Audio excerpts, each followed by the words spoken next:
Hello, and welcome to the official Wrestling News 365 YouTube channel. Thank you very, very much for joining us here today. This is your WWE NXT Takeover War Games review. NXT Takeover War Games emanated from Chicago, Illinois, at the All States Arena live exclusively on the WWE Network. So, to give a bit of structure to our reviews, if you don't know how they work already, we'll break down every segment of the show.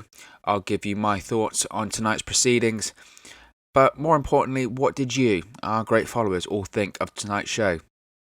At the end of every NXT TakeOver event, we send out a Twitter post on our official Twitter account at 365Wrestle.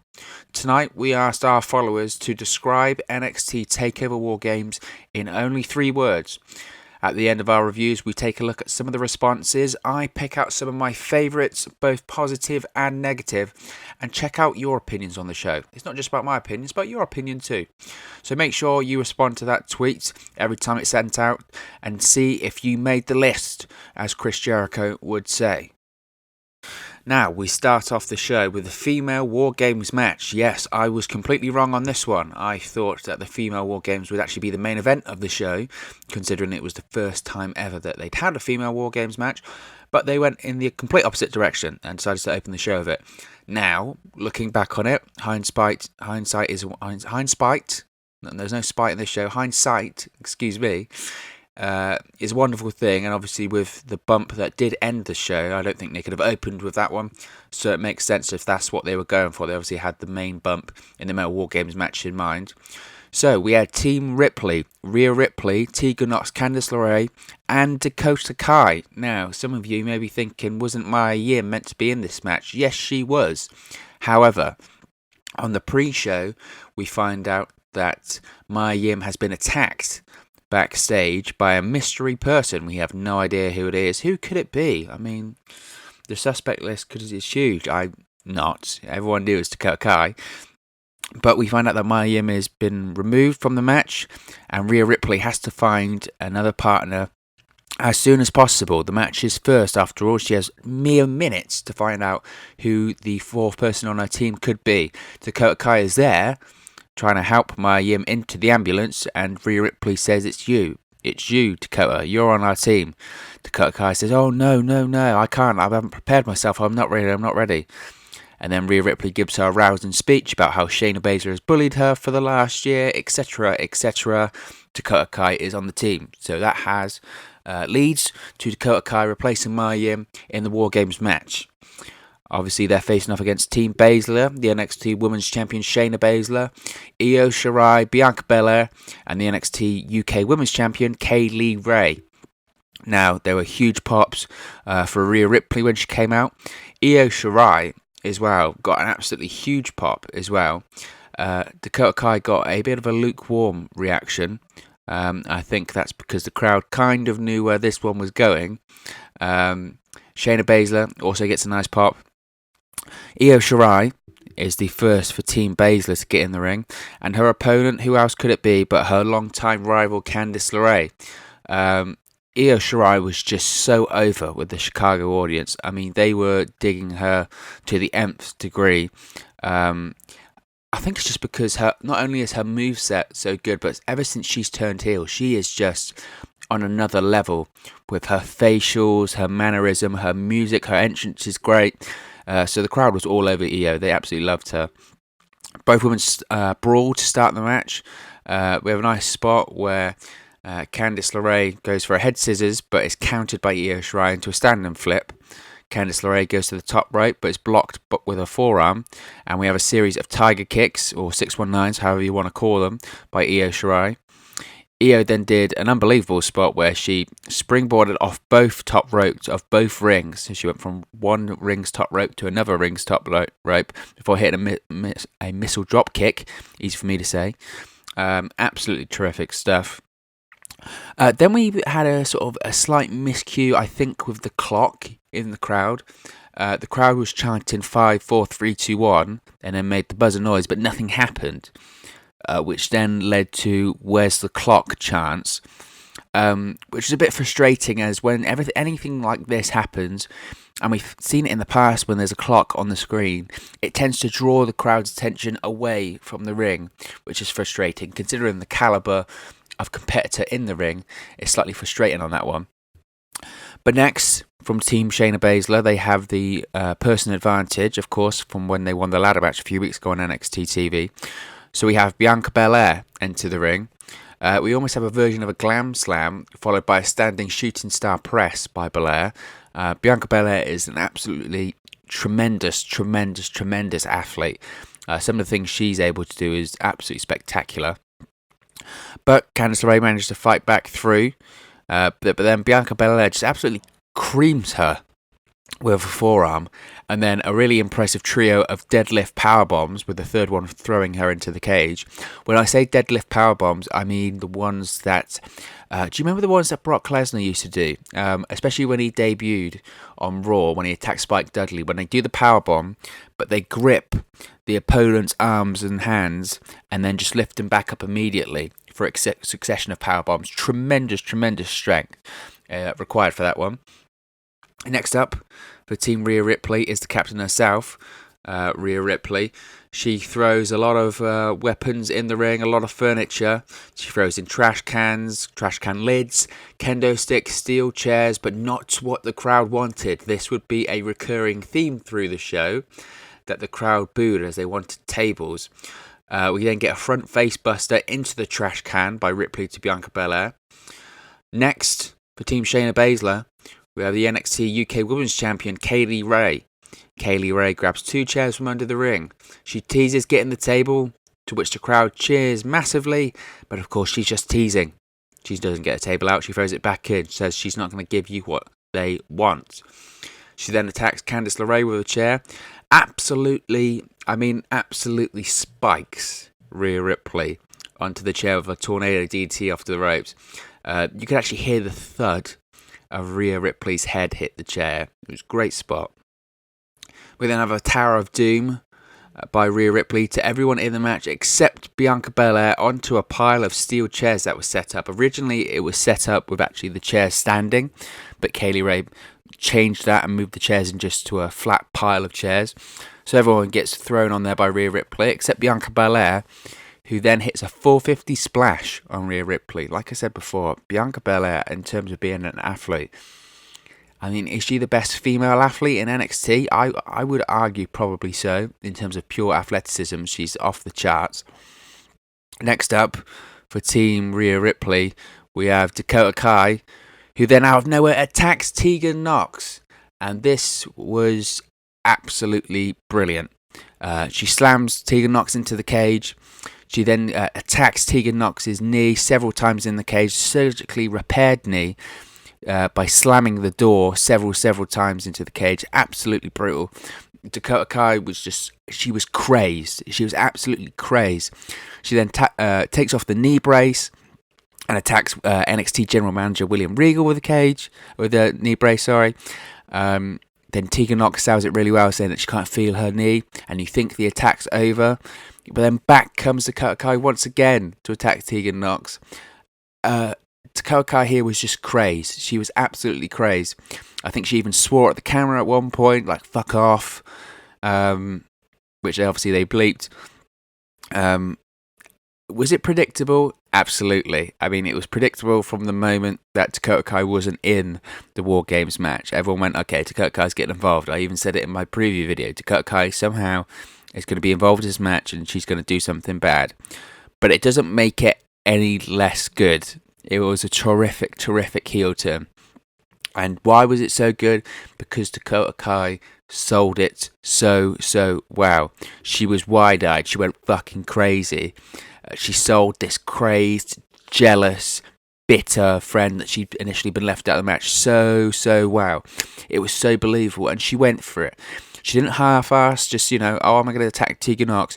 She sold it with her reactions, with her eyes, with her mannerisms, shoving William Regal. That's how you do a heel turn. You just snap. Something in you snaps.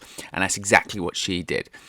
So well done to Dakota Kai, because she got major heat from a smart Chicago crowd that knows the turn's coming. So to make it work, you have to sell it. And also credit to Tegan Knox, who absolutely sells the attack terrifically well. She's attended to by medical personnel inside the cage. She says she can't feel her knee. So both women did a terrific job here, and the turn was great. It'll be interesting to see now where they go with this on NXT TV. When you think about Dakota Kai and Tegan Knox, we almost have the female version of DIY breaking up there, don't we? So if it's anything like that feud between Tommaso Ciampa and Johnny Gargano, then we've got absolute money, don't we, on NXT TV right there. But really well done. Really, really well done. Next out, we have team captain of Team Baszler, the NXT Women's Champion Shayna Baszler. Tegan Knox at this point was being attended to in the cage of Team Ripley. We then get word that Tegan Knox has been removed from the match, so War Games officially begins. However, that means that the numbers are 4 on Team Baszler and only 2 on Team Ripley, with only Candice LeRae and Rhea Ripley herself being in the ring. As Dakota Kai is gone, she's off backstage, apparently just killing everyone, and Tegan Knox is gone as she can't get into the match due to a medical injury now. Shayna Baszler then attempts to handcuff Rhea Ripley, assigned to come for the finish there, but Candice LeRae prevents it. We then have a really great shot, and this was a sort of recurring theme through the War Games matches, and because of the way that you have the 2 rings and the ways that the cameras are set up around the 2 rings, you have potential for some really, really impressive overlooking bird's eye shots.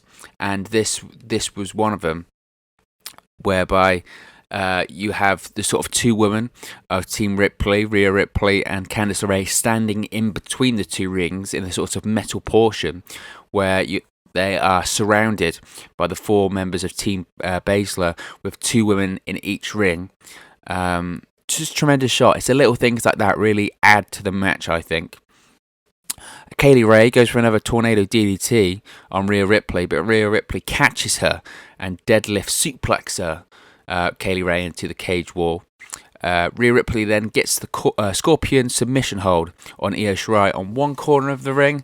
However, Shayna Baszler retaliates to this, getting in the Kirifuda clutch on Candice LeRae in the opposite corner for a nice spot and a nice visual, as well as the shot. Bianca Belair then hits the military press on Candice LeRae into Rhea Ripley from one ring to another. Again, Bianca Belair, in terms of being an athlete, absolutely second to none. We then see the gory bomb, always nice to see a gory bomb, by Kaylee Ray to Candice LeRae, followed by an Io Shirai moonsault, which Rhea Ripley breaks up. Io Shirai probably has one of the best moonsaults in it's in professional wrestling.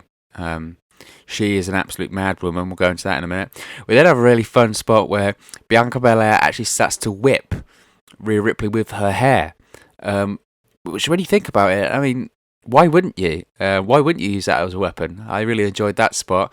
I mean, when that ponytail is tied up really, really tight, I mean, that can hurt.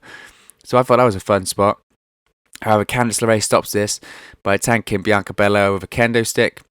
Io Shirai then teases hitting a moonsault from the top of the cage. She goes up to the top rope, does the classic look up, look to the crowd, look up. The crowd start to rumble because they know what's coming. They're thinking she's not going to jump off the top of the cage, is she? Not yet, as Candice LeRae prevents that from happening. Candice LeRae then hit an amazing avalanche poison rana onto Kaylee Ray for a 2 count. That's broken up by Bianca Belair. But then we see what we were teased. We finally see it. Io Shirai hits a moonsault from the top of the cage onto Candice LeRae and Bianca Belair, which gets a Mama effing Mia from Mauro Ranallo on commentary. A little side note, actually, we first bring up Mauro Ranallo. I saw a tweet from Corey Graves during the show. Corey Graves, obviously the colour commentator on SmackDown. Everyone knows who Corey Graves is. And he said something to the extent of, you do realise that there's a former Ring of Honor World Champion and WWE Hall of Famer on commentary too, implying that we're only heaping the praise on Mauro Ranallo and not on Beth Phoenix and Nigel McGuinness. Sorry, Corey, I might have missed that one. Where is anyone criticising Nigel McGuinness and Beth Phoenix? Whenever I put out a post on social media asking who the best commentary team in the WWE is, we roundly roundly get the team of NXT. I mean, it just screamed bitterness that he was upset that Mauro Ranallo was getting all these accolades from and adulation from all the fans on social media. Why wouldn't he? He's the best commentator in the business right now, in my opinion. But that's not to say that Beth Phoenix and Nigel McGuinness aren't just as good. I think they're great. I think they're the best commentary team out there. Maybe AEW is a close second. But no one's criticising Beth Phoenix and Nigel McGuinness. No one's saying, oh, this team would be so great, but Beth Phoenix and Nigel McGuinness are pulling them down. I think they're all great, and they're both great in their own roles. It just screamed of, I don't know, because he gets criticised sometimes on social media from his smarmy lines on social media that, oh, sorry, that you can't, Mauro Ranallo can't have all the praise. It was just stupid. It really got my back, that one. Really frustrating. Anyway, back to the match. Kaylee Ray is taken out by Rhea Ripley and a trash can. But then Shayna Baszler locks on the Kirifuda clutch onto Ripley. But then, as we go into our finish, Rhea Ripley handcuffs herself to Shayna Baszler, which is a nice spot and a nice throwback, as Shayna obviously brought the handcuffs into the match. Then, once she's handcuffed to Rhea Ripley, Ripley then hits the Riptide for the victory.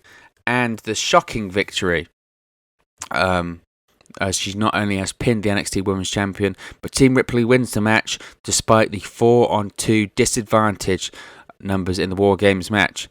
Like I said, I didn't predict. Some of my predictions were miles off in this one. That might be a recurring theme through this video, but I didn't predict that at all. Firstly, of course, I didn't predict the match going on first. I didn't predict Rhea Ripley winning, but I mean, what a fucking match. Honestly, what a match. Io Shirai is absolutely crazy for that moonsault.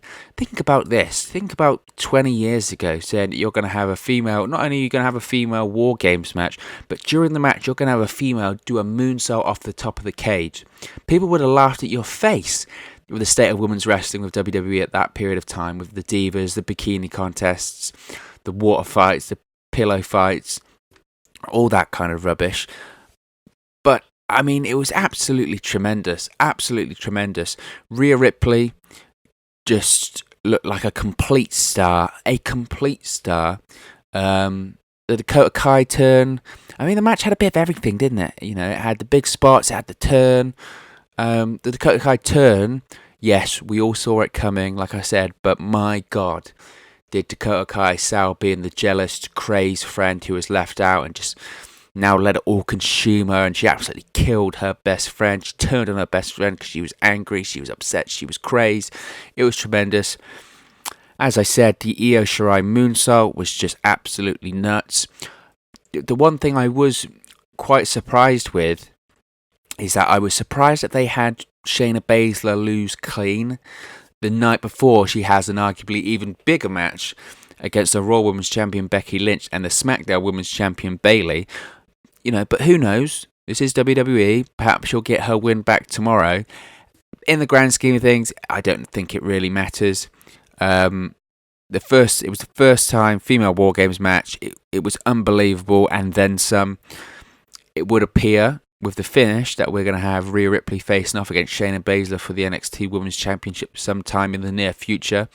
And to be honest, I wouldn't be surprised if she wins it, with her wins on Raw and SmackDown recently, and now actually pinning the NXT Women's Champion Shayna Baszler when she had a 4-on-2 disadvantage. It would appear that they're clearly positioning Rhea Ripley to be the face of the NXT Women's division, and she's not out of place at all. She gets a tremendous reaction. Her matches are tremendous. She's believable, and just I can't describe. My words will never be able to do that match justice. It was just absolutely superb. Go and watch it if you haven't already. See the highlights. See the match. See the turn. It had everything. Absolutely tremendous. We then have the number one contenders triple threat match. Killian Dane goes up against Damian Priest and Pete Dunne. Of course, the winner of this match faces Adam Cole tomorrow at Survivor Series for the NXT Championship. Of course, if Adam Cole's still walking by that point. Damian Priest had a little Outsiders tribute as he came to the ring. He had a Scott Hall Blood and Wolfpack vest and Diesel/Kevin Nash tights, which was a nice touch, which Mauro Ranallo pointed out on commentary. Not that I'm trying to single out Mauro Ranallo, Corey Graves. God, heaven forbid to do that. Pete Dunne does the elbow joint manipulation stomp on Killian Dane.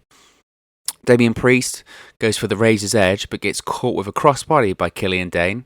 Dane then hits a Michinoku driver on Dunne, whilst actually sitting on the face of Damian Priest in the middle of the ring, which was a nice spot, a nice creative spot. Don't know how Damian Priest didn't have a broken nose after that one. Killian Dane then catches both Damian Priest and Pete Dunne simultaneously on the outside for a Samoan drop and fall-away slam at the same time. Just a tremendous amount of strength considering, whilst Pete Dunne might be slightly light, Damian Priest is like 6'7", at least 250, so a tremendous sign of strength from Killian Dane there. We have a snap German suplex to Killian Dane by Pete Dunne, a jumping Dujikanami, easy for me to say, attempt by Dunne on Killian Dane. We then have Killian Dane headbutting Damian Priest, but then we have a series of bell claps as Pete Dunne gets bell clapped by Dane, who then gets bell clapped by Damian Priest. All three men go for a drop kick at the same time, causing all of them to be laid out in the middle of the ring, which gets a standing ovation from the crowd. They were really, the work rate in this match was tremendous. They were really working for it. Damian Priest then flies in and takes out both men. We then have Damian Priest hitting the broken arrow to Pete Dunne and on Killian Dane, and then a side slam to Pete Dunne, but a 2 count by Damian Priest. We then have the Damian Priest hitting the Razor's Edge onto Pete Dunne onto the announce table, which was a nice spot. Obviously, the announce table didn't break. I don't think that was intended, but it was a tremendous spot. Then we have Killian Dane wiping out Damian Priest with a suicide dive, followed by a rolling cannonball on Damian Priest through the barricade. I say barricade, it was one of those, instead of the actual thicker barricade you see usually at a WWE show, this was actually like a metal barricade that was set up with an NXT logo sort of draped over it in a cloth, but nonetheless still very, very impressive. And then speaking of impressive, we have a Razor's Edge to Killian Dane by Damian Priest. I mean, talk about amazing strength. Killian Dane must be minimum 300 pounds. That's me being very nice. I would guess maybe 350. So considering how you hit a Razor's Edge, you're holding them up by just their arms straight up in the air.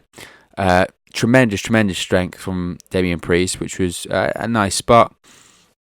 Damian Priest then hits an absolutely insane dive over the top ropes onto Killian Dane. This was like the Undertaker WrestleMania dive without spiking himself on his neck. And Damian Priest is like 6'7", by the way, so it was impressive like when the Undertaker used to do it, just a running dive over the top rope. Pete Dunne then wipes out both men with a moonsault from the top rope to the outside. Pete Dunne counters a choke slam attempt by Damian Priest into a cross arm breaker. Priest gets to the rope, but of course there's no rope break. It's a triple threat match, of course. Killian Dane, then this was something else. Killian Dane then hit a one-winged eagle. Yes, a one-winged eagle, one-winged angel. Sorry, a one-winged angel for a 2 count. They didn't call it that. They didn't call it a one-winged eagle either, because that's the wrong name. A one-winged angel, excuse me. For a 2 count. Just tremendous action. Pete Dunne then hit the bitter end on Killian Dane, but Damian Priest breaks it up. Despite being on his back, he's led down in the middle of the ring. Once Pete Dunne hits bitter end, you think, okay, there's the finish. But Damian Priest just used his long legs just to kick Pete Dunne right in the head. It was a really creative way to break up a pinfall that you didn't really see coming. Damian Priest then hits a series of cyclone kicks, first on Killian Dane and then Pete Dunne. Priest then hits the Reckoning on Dunne, but Dane just falls backwards after he was hit with the cyclone kick just moments ago, just falls backwards, which breaks up the pinfall. Damian Priest then really sold this as just, what have I got to do? I've hit my best shots several times and I still can't get the victory here. Pete Dunne hits the bitter end on Damian Priest, but Killian Dane breaks out with a senton. Then Killian Dane and Pete Dunne brawl into the corner slightly, and Pete Dunne then gets a backpack sleeper hold onto Killian Dane, which Dane attempts to break by hitting a senton, but actually they hit the senton onto Damian Priest, who's still on the mat. However, Dunne would capitalise on this as Killian Dane is out the ring and pin Priest, which we then have the winner of the match is Pete Dunne, who's going to go on tomorrow to face Adam Cole at NXT's for the NXT Championship at Survivor Series. We then get a promo, before I comment on the match, for the next NXT Takeover, which will be in Portland, Oregon on February 16th, which I thought was an interesting date. So it would appear that the NXT Takeovers are not piggybacking the main shows anymore. Oh, that's what it would appear anyway. Since you would usually expect to have one at Royal Rumble time, but obviously February 16th, appears we're not going to be the case. But the match itself, I thought it was a tremendous match, considering what they had to follow. All three men absolutely worked their asses off. My criticism would be maybe that it went slightly too long. I think towards the end of the match, the crowd seemed slightly tired, or maybe not tired, but just I think they were ready to see the match end. I think they were ready to see the next match, or they wanted to see the next match. So maybe the finish didn't get the reaction that it truly deserved. Nevertheless, as I predicted, the babyface won the match and will face the heel champion tomorrow at Survivor Series. So that makes logical sense on that one.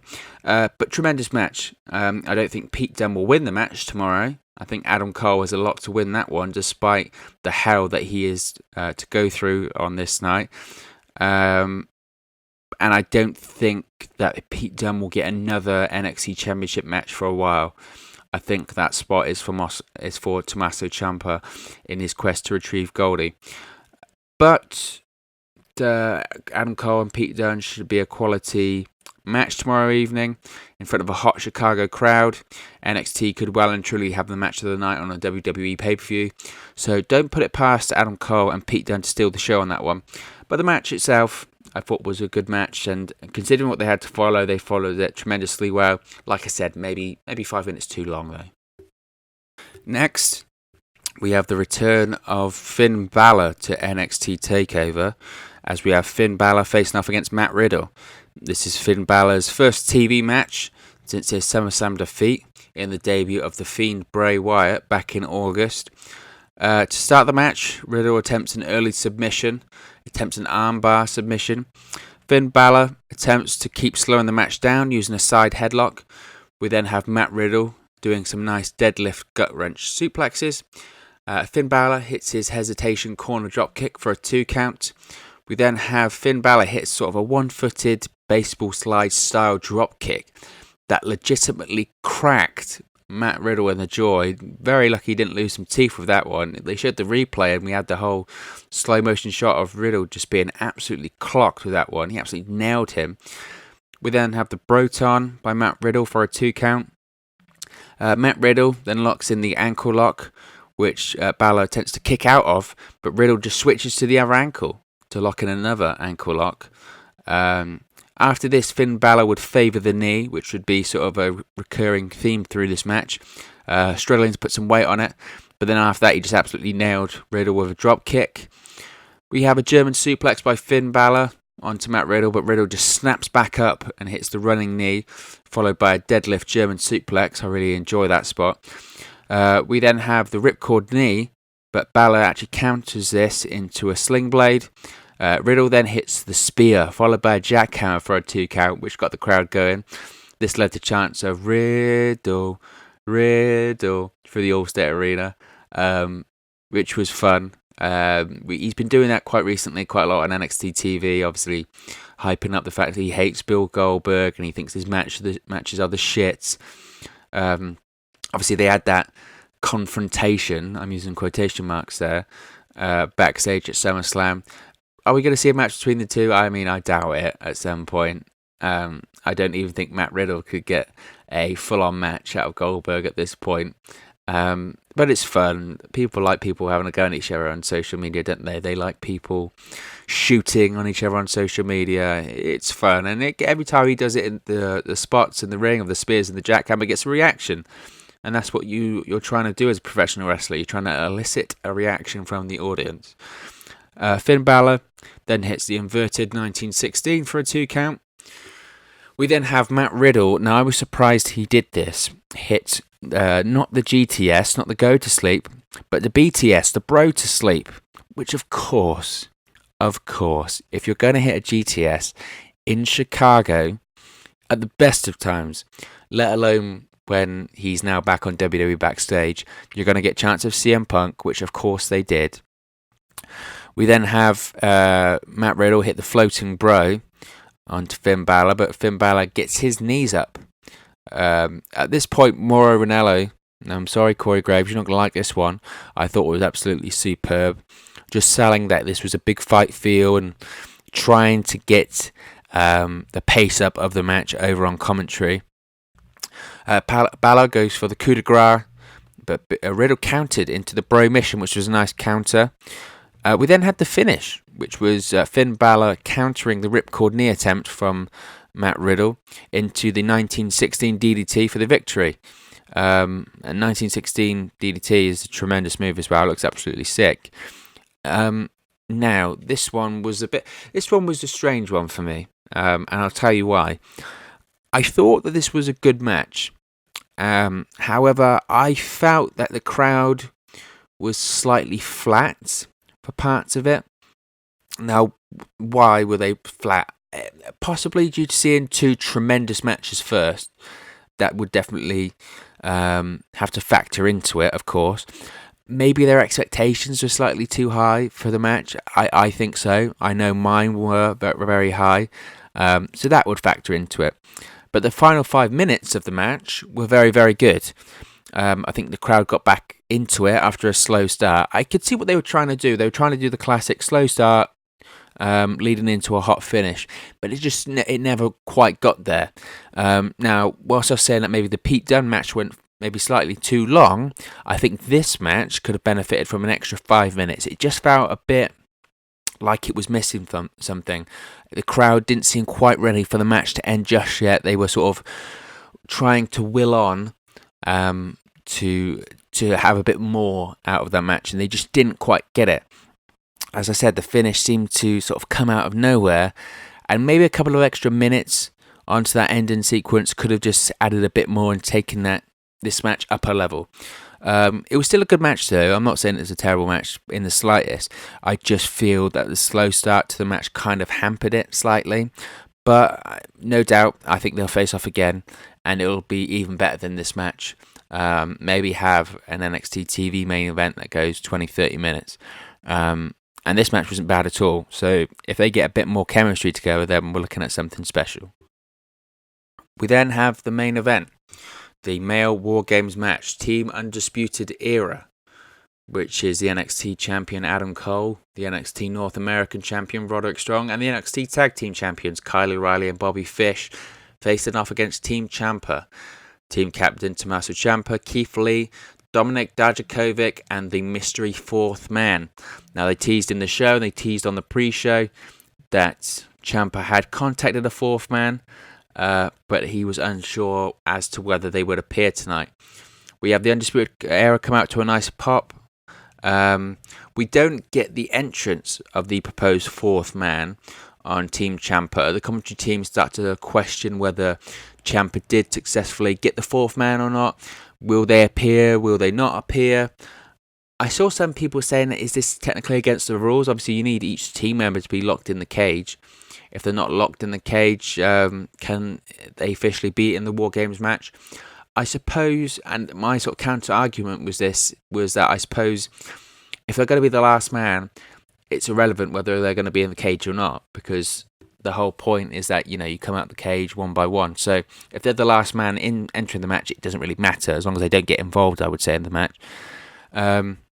We have Tommaso Ciampa entering the ring first, followed by Roderick Strong of the Undisputed Era. Tommaso Ciampa throws the trademark crutch that he carries around for Roderick Strong to use, but Strong says, I don't need this to beat you, and throws it out the cage. I'd made a note here that Tommaso Ciampa looks to be in tremendous shape ever since he came back. Well, let me backtrack a little bit. When he came back from his ACL surgery and he had the feud with Johnny Gargano, people were stunned by saying, holy shit, Tommaso Ciampa is in tremendous shape. Now, when he came back from his neck surgery recently, everyone's gone, holy shit, Tommaso Ciampa is in tremendous shape, because he's in even better shape right now. Tommaso Ciampa hits the 10 right hands in the corner to Roderick Strong, and on the on the 10th punch, he flips off Roderick Strong in the face and says, fuck you, which of course gets bleeped. I'm sure he'll be talked about that backstage. Next out, we have Kyle O'Reilly of the Undisputed Era. Kyle O'Reilly holds Tommaso Ciampa in the ropes, while Roderick Strong hits the consecutive running forearms to Tommaso Ciampa. Next, we have Dominik Dijakovic from Team Tommaso Ciampa. Dijakovic comes in like a house on fire, hits several knee strikes and kicks onto Kyle O'Reilly. He has a throwing suplex, throwing Kyle O'Reilly onto Roderick Strong. Dijakovic then throws Strong into three sides of the steel cage, and then throws Kyle O'Reilly into the side of the steel cage also. Dijakovic then hits bouncing forearms onto Kyle O'Reilly, bouncing off the top rope, middle rope, and then the bottom rope in the middle of the ring. I'm sure you must have seen the gif of this already. Just tremendous. It's always fun to have a slight comedy spot like that, which is still slightly serious in the match, and that's what Kyle O'Reilly managed to pull off there. Next up, you have Bobby Fish come in. Bobby Fish and Kyle O'Reilly hit their total elimination on Dominik Dijakovic. They then hit Chasing the Dragon on Tommaso Ciampa. We then have the Undisputed Era Divide and Conquer Team Ciampa with attacking Dominik Dijakovic and then attacking Tommaso Ciampa, which is sound psychology. It's nice to have a bit of psychology in these kind of matches, which can get overly spotty. Roderick Strong then says, feast your eyes, you dork, to Dominik Dijakovic, which made me laugh. I think it's just Roderick Strong's voice is it's slightly high, isn't it? And slightly childlike. Whenever he does a promo, I struggle to take it too seriously just because of the way his voice sounds. Next up, you have Keith Lee, who is just, I said to watch out for Keith Lee in this match because the kind of athlete he is. He's absolutely tremendous. He leapfrogs both Kyle O'Reilly and Bobby Fish twice, followed by a crossbody taking out both men. The crowd was really into Keith Lee. They like some Keith Lee here tonight. Loud bask in his glory chants from the NXT crowd in Chicago. We then have the final member of the Undisputed Era, Adam Cole, the NXT champion, come out. Adam Cole then arguably gets the biggest pop of the evening from the Chicago crowd. They've been waiting all night for it. They've been waiting all night for that table. He then gets out a second table and sets up on the barricade. He gets out a third table, which leads to thank you Adam chants. He gets out a fourth, fifth and sixth table. He really loves some wood, doesn't he? I thank you. However, it goes against him as Tommaso Ciampa puts Adam Cole through the table set up on the barricade. Tommaso Ciampa then closes the cage door. There's then still speculation as to if there is actually a fourth man on Team Ciampa at this point. The Undisputed Era then back up to the second ring. Both teams face off, a 4-on-3 brawl. Loud chants of NXT from the Chicago crowd. Bobby Fish then hits a low blow on Keith Lee. Then we see the countdown. The 10, 9, 8, 7, 6, 5, 4, 3, 2, 1 countdown. Is there a fourth man? For a while, there doesn't appear to be a fourth man. Then the music hits and we find out that, as I predicted, one of my predictions in the preview video, the fourth man himself was Kevin Owens. Out comes Kevin Owens. Now, it wasn't just any Kevin Owens. Kevin Owens came out in the old school duct tape Kevin Owens NXT t-shirt, the old school NXT Kevin Owens graphics. The crowd just goes absolutely nuts, absolutely insane. He hits a pop-up powerbomb to Bobby Fish. A sleeper suplex to Kyle O'Reilly. He then faces off with Adam Cole. Adam Cole throws up the Undisputed Era hand sign, asking Owens to join the Undisputed Era. Kevin Owens teases it and then tells Adam Cole to suck it, followed by a stunner to Adam Cole, but the Undisputed Era break up the pinfall. We then have Keith Lee jumping off the top turnbuckle, taking out all the competitors, but then Kyle O'Reilly hits a jumping knee off the top rope and locks in a leg lock. Dominik Dijakovic then hits a top rope springboard moonsault onto Kyle O'Reilly. Dominik Dijakovic is like 6'7", and his, in terms of athleticism, rivals Keith Lee. Absolutely tremendous. Kevin Owens then hits a swanton bomb, but Adam Cole breaks up the pinfall. Roderick Strong then hits an avalanche strong slam from the top rope to Keith Lee. Absolutely tremendous strength from Roderick Strong, who at this point has been in the match, at least 30 minutes, at the very least. Kevin Owens then teases hitting the package piledriver. Yes, the old Kevin Steen finish, the package piledriver in the middle of the ring, in that little section between the two rings that's just pure steel.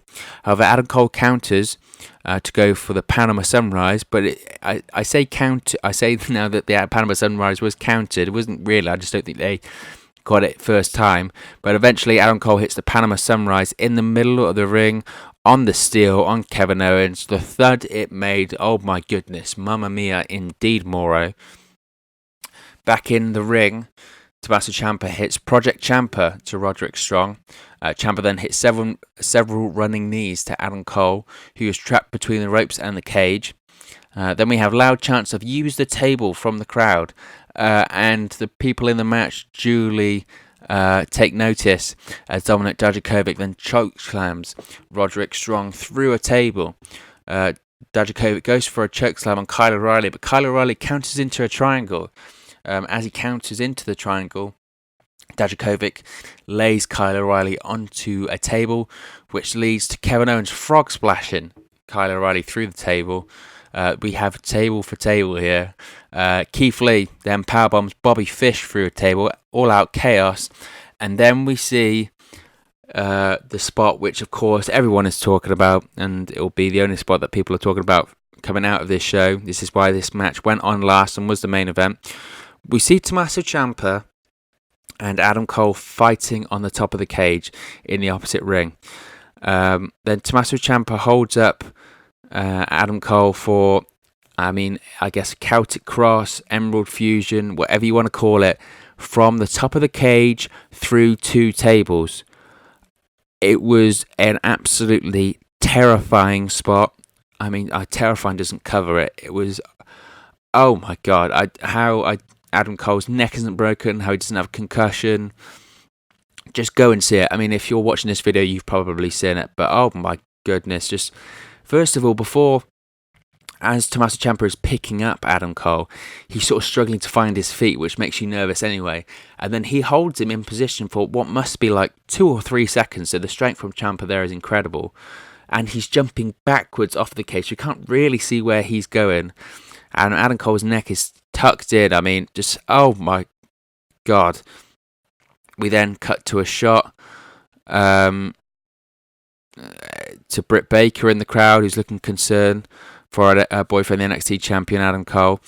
But we have Tommaso Ciampa get the pin straight away after this spot. So the winner of the match is Team Ciampa.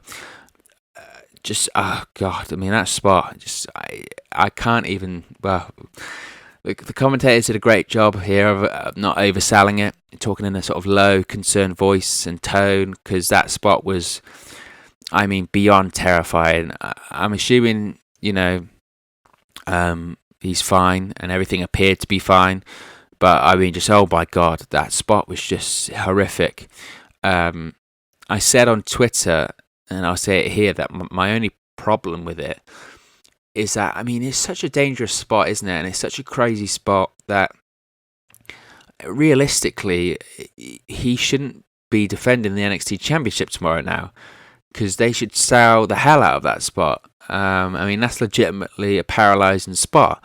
So the fact that he's even walking tomorrow at Survivor Series, let alone competing, and he will retain the NXT Championship tomorrow, the fact that any of that will happen kind of takes a little bit of shine off the spot for me, because that would be a spot that would write you off TV for a couple of months, at the very, very least keep you out of the ring for a few weeks.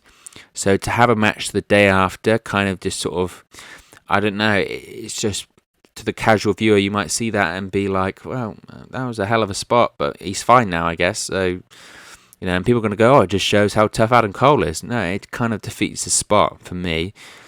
But the match itself obviously was tremendous. It had a bit of everything.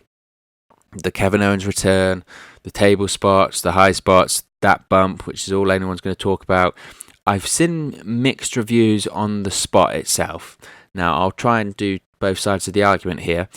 The people criticising it, saying it's an overly risky spot. It's no need, you don't need to do it. You can have a great match without doing that spot. And I do agree with them on that one. It's an overly risky spot. Obviously, it's tremendous to see. And on the other side of the argument, people are saying, oh, yeah, but it's an amazing spot. It's historic. People can always talk about that. You would say the same about Mick Foley and the Hell in a Cell spot. Yes, but everyone would still say, they'd rather Foley didn't do that spot. And it's the same with this one. That was just so risky, and I'm not sure the match truly, truly needed it. Did it send it over the top? Absolutely. Was it a tremendous match? Absolutely. Did it need a spot? Probably not. That said, the match itself, what really more can you say? Apart from it was tremendous and a fantastic match and a fantastic way to end the show. Like I said, I predicted Tommaso Ciampa to win. I didn't predict him to get the pinfall itself on Adam Cole, as I thought Adam Cole would be protected heading into Survivor Series tomorrow. However, it does give Tommaso Ciampa the claim that he's on his quest to get Goldie back, and he'll probably face Adam Cole next for the NXT Championship, so that should be a fun feud to watch. Kevin Owens with the return to NXT. Is this a full-time return? Time will tell. Obviously, they teased it on Monday. That's why I felt like Kevin Owens would return. And obviously, the story was already there in the Undisputed Era, as they did attack him Monday night on Raw. He is slated, as of recording right now, still to be on Team Raw at Survivor Series. Whether or not that happens will remain to be seen. He might still appear on Team Raw at Survivor Series and then turn his back, costing Seth Rollins the match, and have Team NXT win, and then next thing you know, Wednesday nights on NXT are the new Kevin Owens show. That's something I would very much like to see. We also had, I touched on it there, we had the shot of AEW superstar Britt Baker in the crowd. Obviously, she's Adam Cole's girlfriend. When Triple H was asked about this after the show, he said that the director didn't know who Britt Baker was, and he was just cutting to the shot that had the most emotion and the most reaction. But he had spoken with Britt Baker, as he felt bad for putting her in that position. I'm sorry, Triple H, but I call bullshit on that one.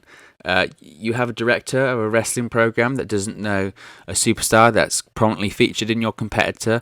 That, my friend, is a crock of bullshit, and you know it. Secondly of all, you could argue, they might just not watch the AEW program. They might not know. The director might not know. Okay, well, I would accept that argument. Apart from Britt Baker has actually appeared in the Mae Young Classic. And I would think, considering that was filmed at Full Sail University, that the same person would probably be directing the Mae Young Classic that directs the NXT program at Full Sail. Therefore, they know who Britt Baker was. They were cut into it because, guess what, it added to the story, and it did. I doubt AEW is going to reprimand. How are they going to reprimand someone for attending an event of their other half and then looking shocked and saddened when he took a near paralysing bump off the top of the cage? People are probably reading into that too much. I understand Triple H's perspective of feeling bad putting her in that spot, but come on. You knew who Britt Baker was. Everyone knows who Britt Baker was, especially the viewers of NXT and the people backstage at NXT. That's why they cut to her. Mauro Ranallo said her by name. That's Adam Cole's girlfriend, Britt Baker. Didn't say Dr. Britt Baker, DMD, but they know who she was. So why didn't he just say, yeah, we cut to her? It was an emotional spot. She's not in the contract of NXT. She's not going to get a payoff for appearing on the show. She obviously had a ticket, or she was there because Adam Cole got her a ticket. Seeing him promptly featured in the main event on Survivor Series weekend, she's not going to get any heat for that. Now, obviously, if Renee Young was in an AEW Dynamite crowd cheering on Jon Moxley, it might be slightly different because WWE gets hot over the slightest thing. I doubt Tony Khan and Cody Rhodes and the million executive vice presidents there really give a shit. Anyway, let's get on to your opinions. NXT Takeover War Games in 3 words. At the end of every NXT Takeover, we send out a Twitter post on our official Twitter account at 365Wrestle. That's at 365Wrestle. Make sure you go and follow that for all of our great content on Twitter. We ask our followers to describe NXT Takeover in 3 words. So let's take a look and see what our followers thought of tonight's NXT Takeover War Games show. we have at Redchick 1978 says, "Follow that, boys," referring to the obviously female War Games match. Now, if I had to put my neck on the line and say what was the better War Games match, to be honest, I would probably say the female War Games match. Now, obviously, I know people are obviously going to disagree with me on that one. The only reason I would say that is I thought, as in terms of a match, it flowed better. Obviously, in terms of the spot, you would have to go with the male War Games match. Obviously, that's going to live forever. But I thought, in terms of an actual match and the way it flowed and it had a bit of everything with the Dakota Kai's turn, I felt that the female War Games was actually the best War Games match of the night. At the Nature Boy 1 says, "Tremendous creative performances." You can't disagree there. At Cynthia 0142850, a lot of numbers in that one, says, "Freaking amazing." It's only 2 words, but okay, we'll let it slide on that one. At Dirk Gently says, "Absolutely fucking incredible." Can't disagree with him there, can you? A tremendous show. I mean, takeovers, they just are consistently tremendous, aren't they? I mean, going into tonight, I mean, this was a 4-match card, and you think of how long they had to execute their matches, and just the way the crowd was into all of the matches, majority of the matches anyway. The standard for a takeover is just so high, and they consistently match it or exceed it. You never hear of a bad takeover.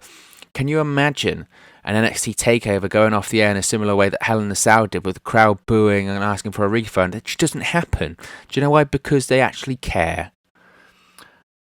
Chris Dawn 16 says, "Kevin Owens show," obviously referring to the return of Kevin Owens. "Fingers crossed it's a full-time return for KO, but we'll have to wait and see to Survivor Series." K Leach 92 says, "Wow, just wow."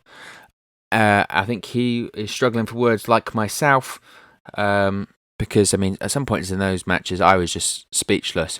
Not in the WWE speechless of like, this is awful, but speechless like, I can't believe they've just done that. That's incredible. Like that main event bump, just incredible. Meep MMA says, "Adam Cole, damn," referring to obviously the Adam Cole bump that he took off the top of the cage. I mean, just, yeah. I mean, wow. I would have taken 3 just dots there, because incredible. At S-Dubs Jr. 73 says, "Holy shit," but they've spaced it as HO space LY shit. I like your fitting to the rules there, Stephen. Tremendous. Jesse _ McVeigh 2 says, "Very freaking brutal." Obviously referring to that final bump. Yeah, very freaking brutal is putting it lightly. That was fucking brutal. And I have no idea how Adam Cole is going to walk today. We put a post out last night of the Adam Cole's reaction to Kevin Owens when he came out, that sort of shocked reaction, saying this is Adam Cole's reaction when he wakes up on Sunday and realizes, holy shit, I have to wrestle again. I've just taken that crazy bump. The _ JPlan 3 says, "That was awesome." Can't disagree with that one. At Billy Ridgway _ says, "Ma mia," referring to the Moronello signature catchphrase there. I mean, and like I said, you can't really disagree with him, can you? Let's have a look at some of our Instagram responses. We're on Instagram at WrestleNews365. You can see our tag there on the screen right now, and also the link is there in the description if you want to give us a follow. At KGAbs04 says, "Awesome, exciting, unpredictable." You can't disagree, can you? I mean, there are 3 words. If you wanted just to describe NXT in general, that's the 3 words that you would use. The _undisputed VXT _section says, "Shocking, awesome, and undisputed." Technically 4 words there, but we'll let you off because, yeah, tremendous. Tony 980012 says, "War Games was awesome." Just referring, I don't know if you're just referring to the show there, or referring to both matches, or just one matches, but I'll agree with him. It was awesome. Dylan, TP16, says, "Best this year." I'm assuming they're referring to the NXT Takeover, or maybe just the best pay-per-view of this year. Was it the best pay-per-view of this year? Maybe. It's got an argument. Is it the best takeover this year? That is a good one. That is something you can discuss in the comments below. Is this the best NXT Takeover event that we've seen this year? It has to be up there.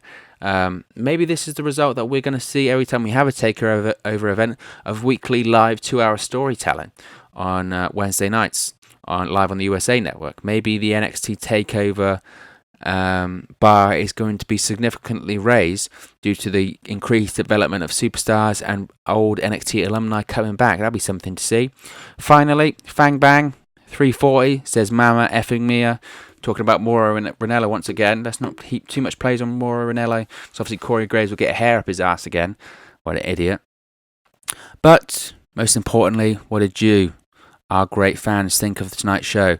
Let us know your thoughts on tonight's episode, event that it was NXT TakeOver War Games in the comments section below.